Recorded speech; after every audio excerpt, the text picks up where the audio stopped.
Hello there everyone, welcome back to another new video. Today I'm going to be doing a little paint with me, or a speed paint and Ghibli version. The last time I did a Ghibli paint with me was about 4 months ago, so it's been quite a while and I finally have a little bit of time cramping up with my tight schedule to actually paint. Painting Ghibli and just painting acrylic is just one of the chillest things for me, and I'm so glad that this video gave me an excuse to actually make some time for that. So here is the reference image that I'm going to be taking out of Pinterest, and this is actually from a scene of Ghibli. I truly love the art of Ghibli Studios. The art's just very beautiful, and it's very pleasing just to see. So I really love to I want to try to make this like canvases of Ghibli studio repaints and all that, because I think that'd be just so cute. And maybe this could be like a series on my channel. I am super excited for that. So let me tell you what kind of paint that I'm using. I'm using the Winsor acrylic paint, and this comes in a set, in a yellow set. I don't remember what the name is. I think it's like the beginner set or something. But then also I got the extra black big one because it didn't came in a set, like a black color didn't come in a set, which is so weird because black is also one of the important colors. And I'm gonna get a white one soon because I'm almost out of it, and white paint is always a savior. I gotta get some. Yeah, this is how the black one looks like. I got a big one out of it. So here in the background, I'm just showing you how I did the sky first. I laid out some light blue colors at the back, and then now I'm using more triangular, or the one brush with the longer on the edge and shorter on the edge, to make this a bit mountainy feel and depth, because it looks like that kind of shape.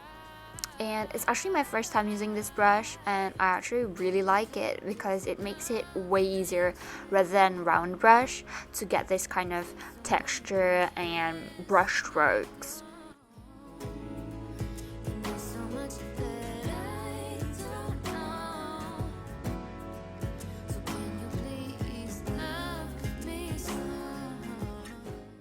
So here I'm just layering some of a little bit lighter blue, a mix of the blue and the white, and I'm going to put it like around the dark side, because in the reference image you can also see that gives a little bit more depth instead of just putting white and 2 shades, so you put 3 shades instead.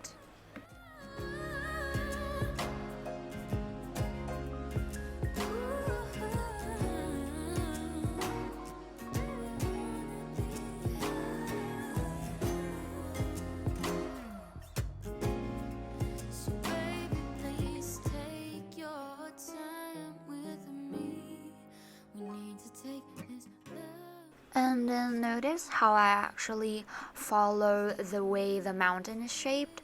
So the brush strokes actually follows how it shapes. That will give it a more depth, and instead of flat, it will give a little bit of like popping out 3D kind of feel. And it will make it look like it's actually bottom is actually bigger and the mountain is going up and steeper and to the peak, which is makes more depth again in volume. That is what you want in your drawings. So that's a little tip over there. Instead of just like, in one kind of brushstroke, like from the left to the right or from top to the bottom, you have to follow how the actual shape is moving. That will give it more movement to the painting. And this doesn't only apply to painting Ghibli or painting acrylic. It also applies in many other mediums like digital or any like oil paint and everything. You have to make it have movement so that the eyes will actually travel, and that will give it a more focal point, or it gives a center point, and it will show where the eye should see first.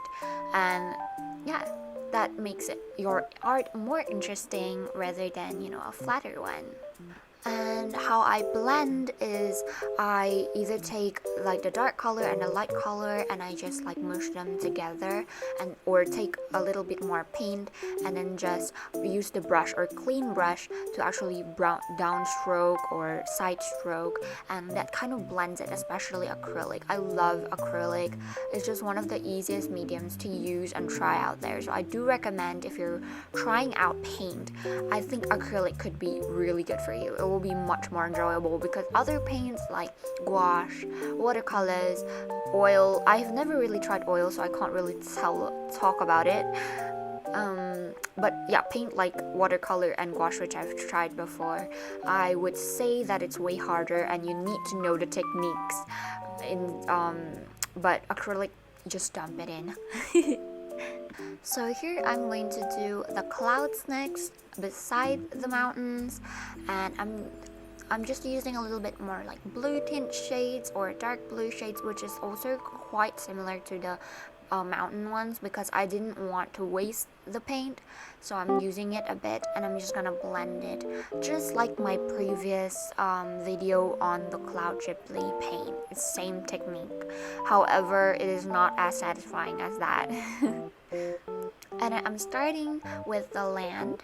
So the land here, I use a little bit of my own kind of way of terraforming, because it's quite limited space here. I should have moved the mountains and the clouds more up, but well, I cannot redraw them or repaint over them because I've made depths and stuff, so that was a mistake. But so I instead make the terraform my own way, and so here it's how it looks like. So it doesn't look exactly like the reference image, but that's okay. So I used a green shade and a yellow shade, and I mixed them together to get this kind of light yellowish, greenish tone. And then I took the black and the dark blue and make this like shadow amongst the waters of the land. That will give it a little bit more also depth and volume to the land, to make it more 3D and separate from the water. And I really like it. I really like how it looks like, so I'm probably gonna use this kind of technique on my other arts as well. So painting over reference, painting on reference with reference actually helps you to learn some techniques, learn some skills, and learn some experiences that you've never maybe paint before. Like maybe you'd never paint this way before, you never paint a mountain before, or you might never paint a puddle before, but with reference you can actually try and learn it. And I truly think reference is very big of help, so don't be afraid of using references, but of course you have to credit them to avoid any copyright issues.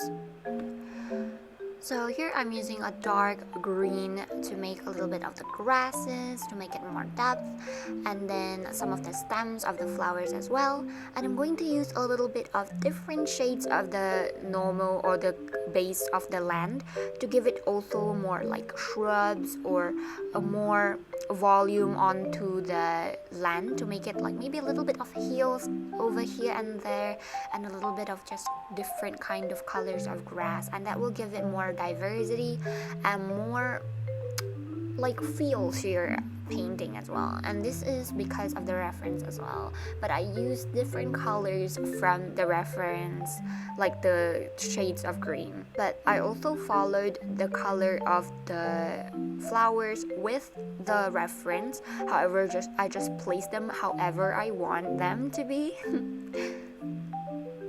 And I also placed them kind of in a way, if you notice, the ones closer to us is actually bigger buds, like the flower buds are bigger, but the edge one there, you can see I just only make it very, very tiny, but it's quite a lot in a group to give it a more feel like it's further away. And this will make your art a sense of having a depth and perspective rather than it going upwards and kind of flat.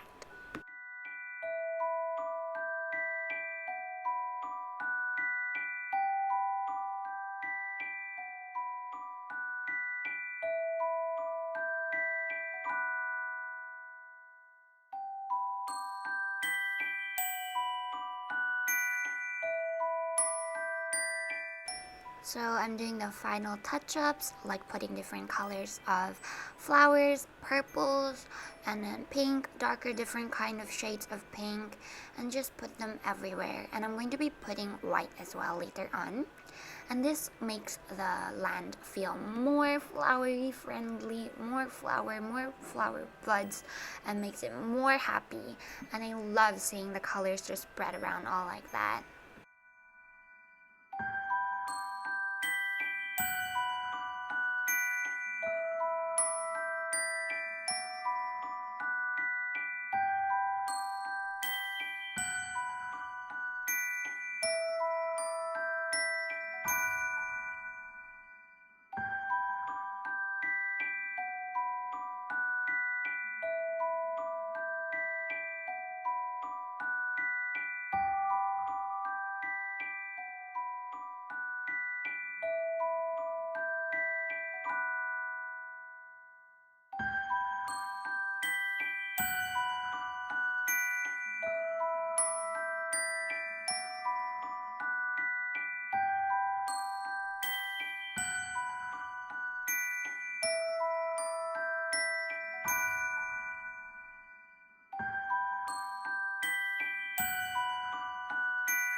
So that is all for today's video. Thank you guys so much for watching.